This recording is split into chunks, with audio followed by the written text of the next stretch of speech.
اے پیغمبر میری طرف سے لوگوں کو کہہ دو کہ اے میرے بندو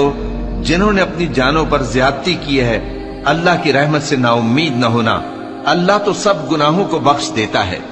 بے شک وہی تو ہے بڑا بخشنے والا بڑا مہربان۔ اور اس سے پہلے کہ تم پر عذاب آ واقع ہو اپنے پروردگار کی طرف رجوع کرو اور اس کے فرما بردار ہو جاؤ، ورنہ بعد میں تم کو مدد نہیں ملے گی۔ اور اس سے پہلے کہ تم پر ناگہاں عذاب آ جائے اور تم کو خبر بھی نہ ہو اس نہایت اچھی کتاب کی جو تمہارے پروردگار کی طرف سے تمہاری جانب نازل ہوئی ہے پیروی کرو۔ ایسا نہ ہو کہ اس وقت کوئی شخص کہنے لگے کہ ہائے اس کوتاہی پر افسوس ہے جو میں نے اللہ کا حق ماننے میں کی اور میں تو ہنسی ہی کرتا رہا، یا یہ کہنے لگے کہ اگر اللہ مجھ کو ہدایت دیتا تو میں بھی پرہیزگاروں میں ہوتا،